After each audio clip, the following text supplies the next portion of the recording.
There is something fundamentally wrong with the bread we eat today. Bread was never meant to be controversial. For most of human history, it was the most reliable source of energy known to civilization.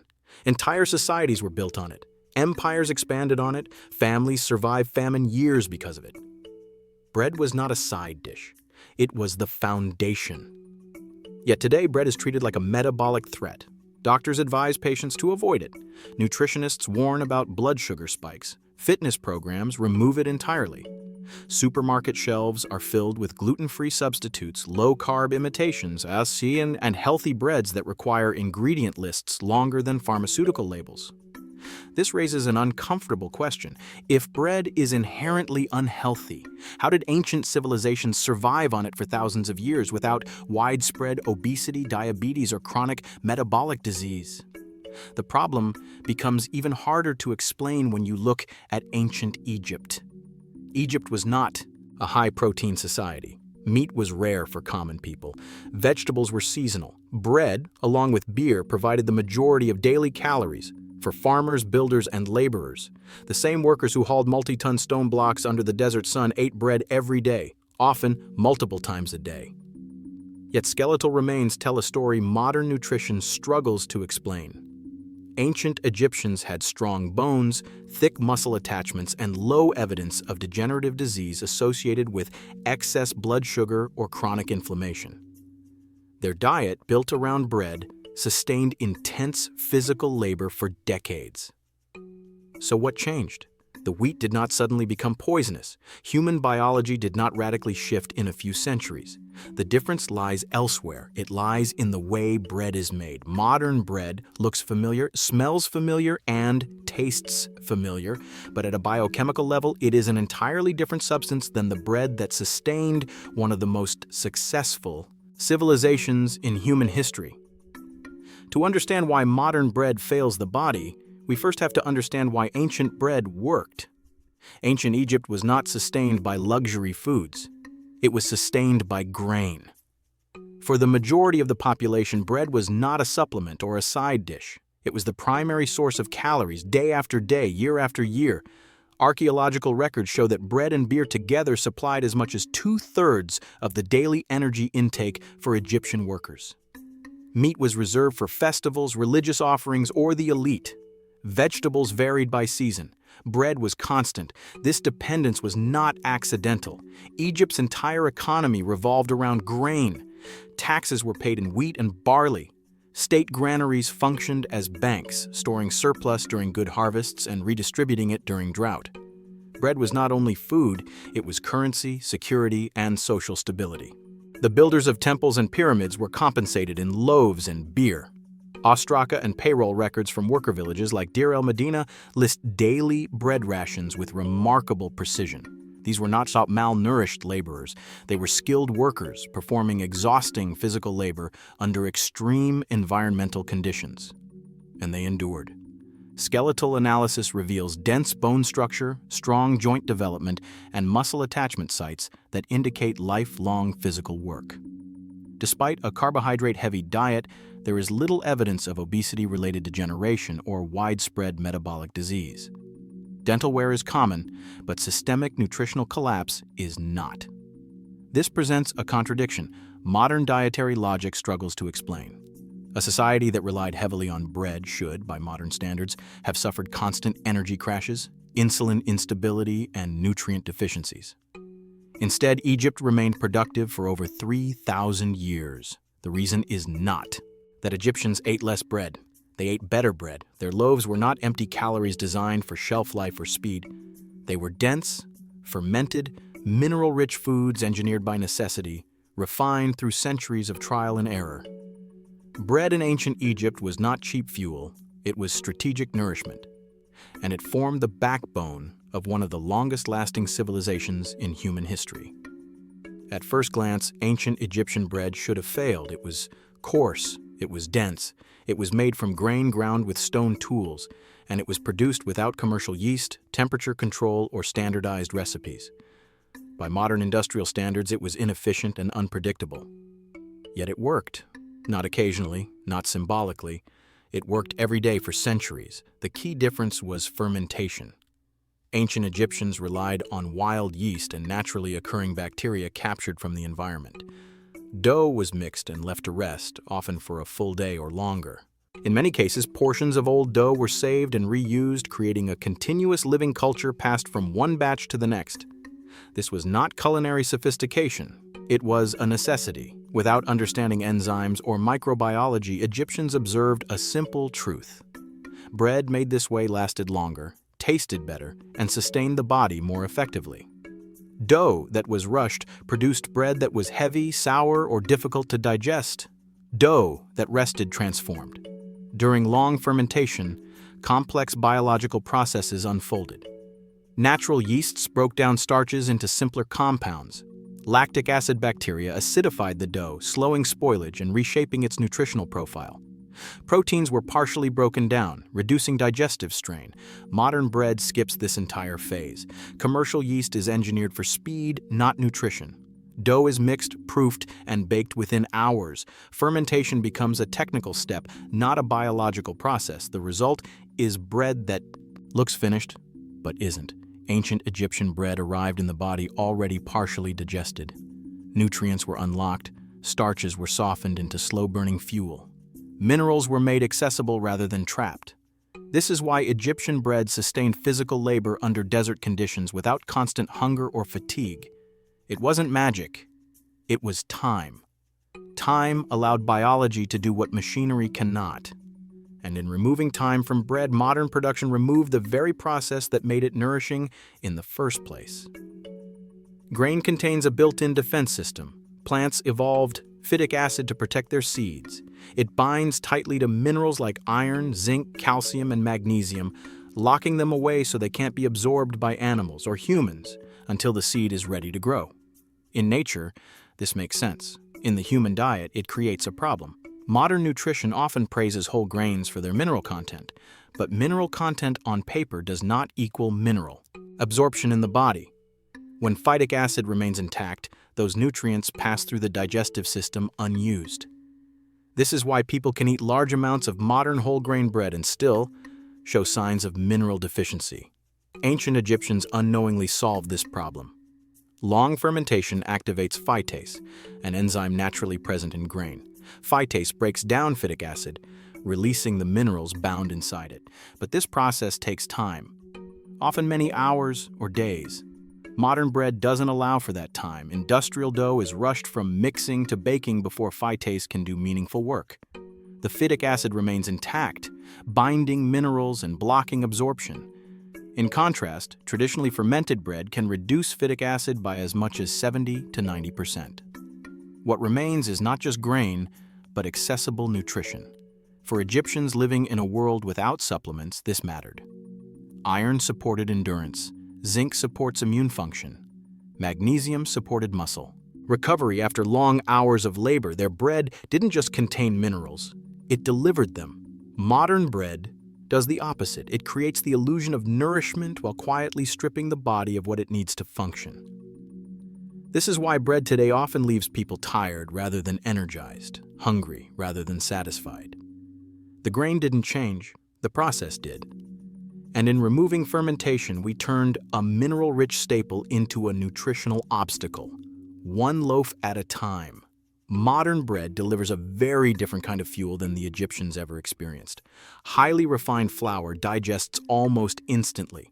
Starches are converted rapidly into glucose, flooding the bloodstream within minutes.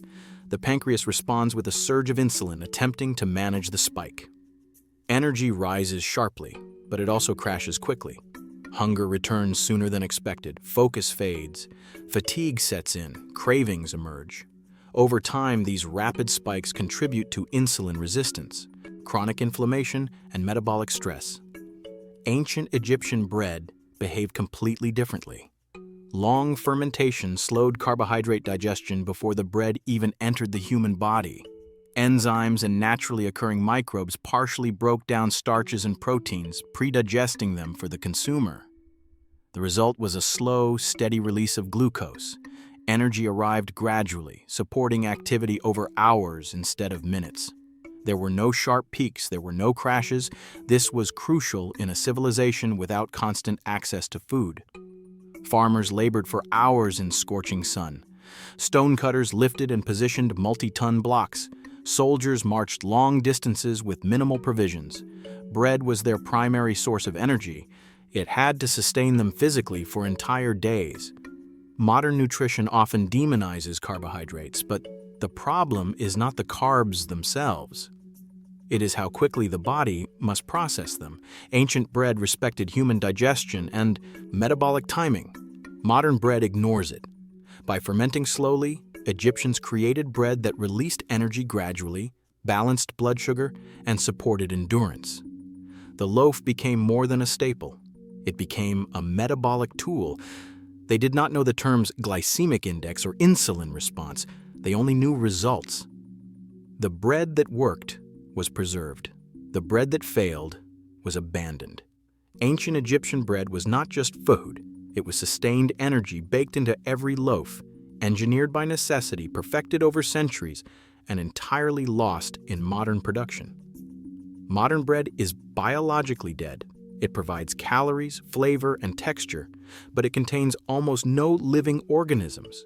Industrial baking, chemical leavening, and preservatives sterilize the dough. What reaches the gut is fuel without context, energy without life.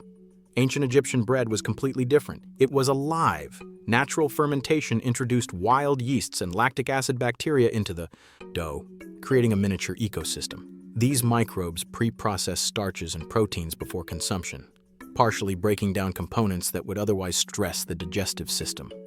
Even after baking, the biochemical benefits persisted, supporting nutrient absorption, reducing digestive strain, and subtly influencing gut health. This was not abstract knowledge. Egyptians did not know about microbiomes, probiotics, or gut flora. They only knew outcomes. Bread that caused illness disappeared from practice. Bread that supported endurance, energy, and well-being became standard. Over generations, this created a system of food optimized for digestion and metabolism. The gut is far more than a passage for food. It regulates immunity, hormone balance, energy availability, and inflammation. A diverse and healthy microbiome supports resilience. A compromised one creates chronic dysfunction. Modern bread contributes little to this system. Industrial bread may fill the stomach, but it leaves the gut undernourished and vulnerable. This explains why some people today claim they are intolerant to bread. Many of them can eat traditionally fermented sourdough or naturally leavened bread without issue. The difference is not wheat, it is what we removed from the process: time, microbial life, and biochemical complexity.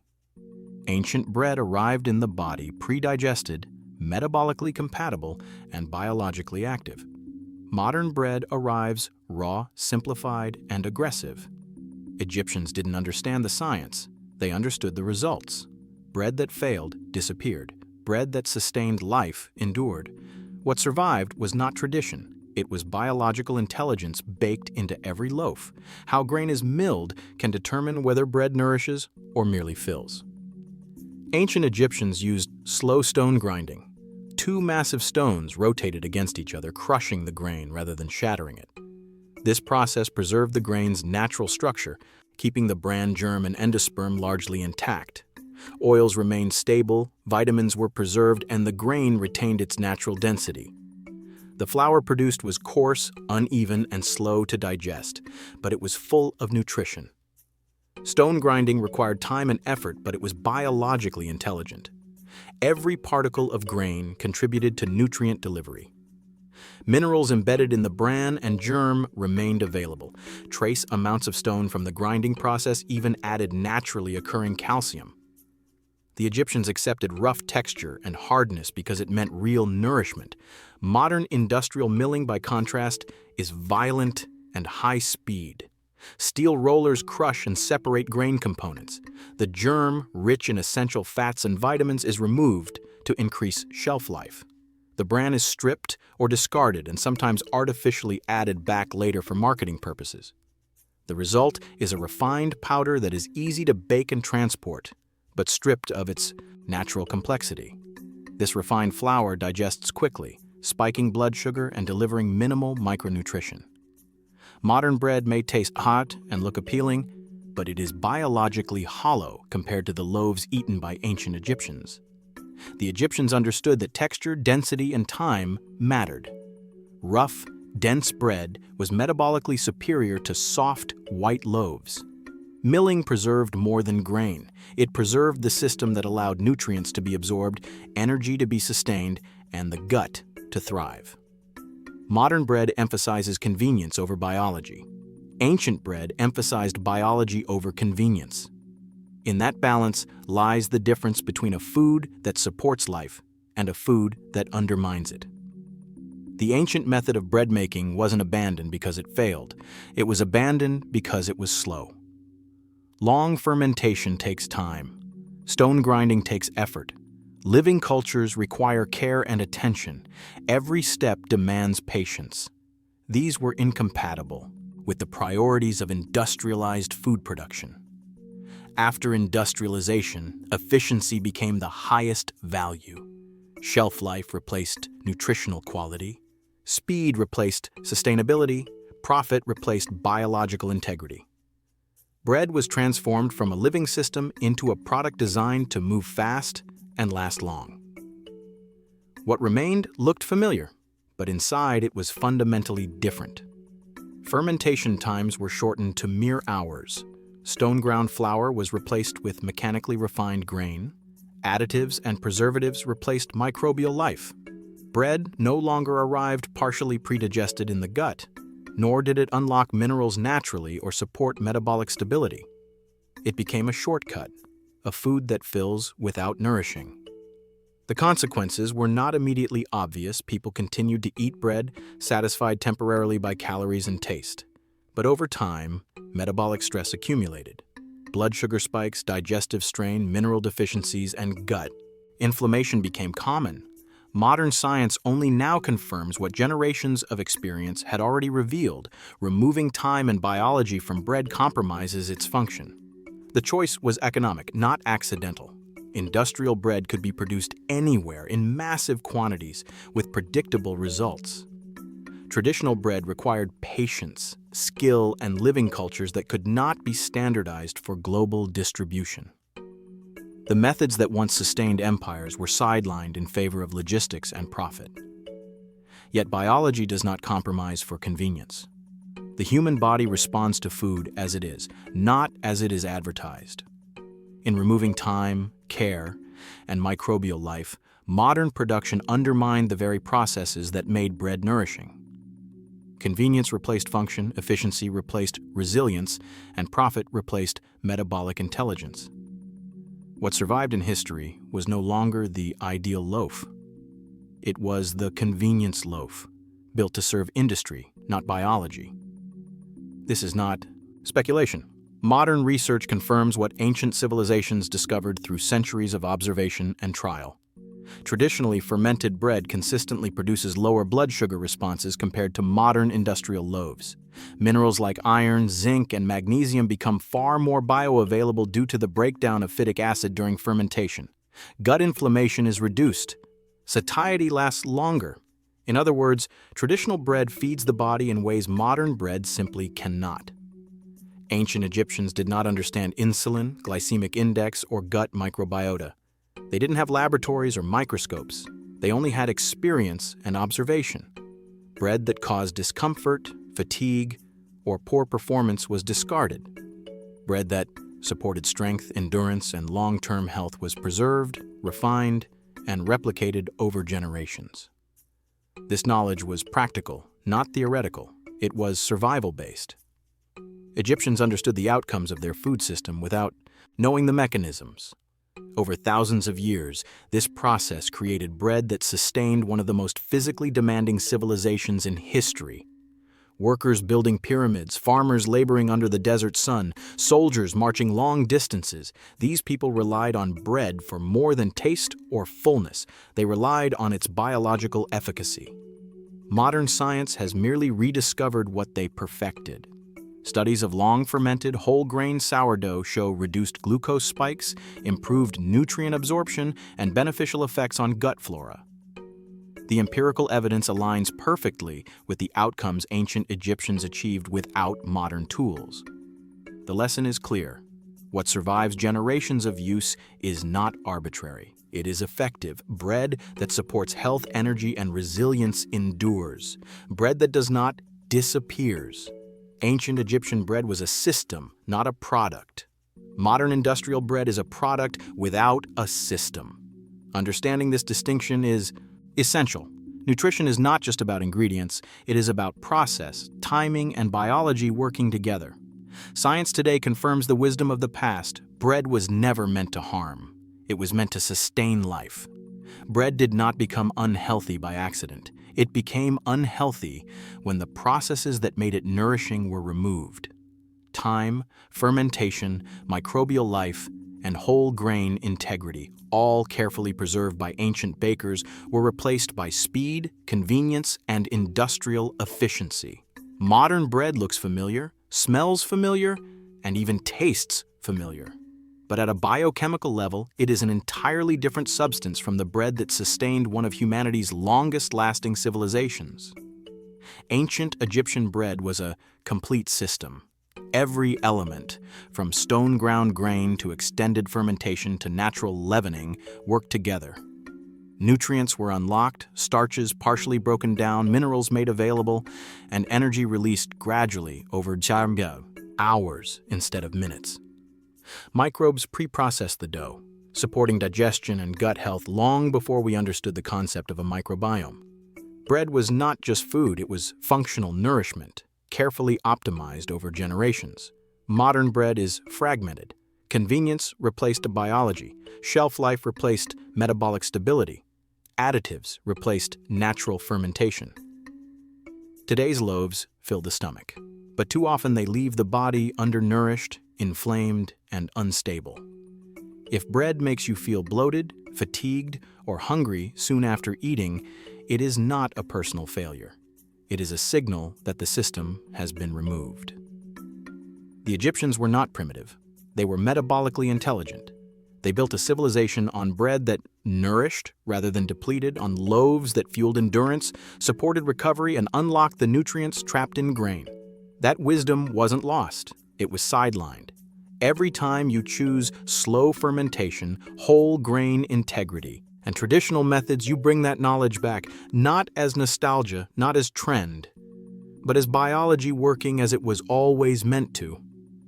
Bread was never the enemy, we simply stopped listening to it, and the moment we respect it again, it can sustain life just as it did thousands of years ago.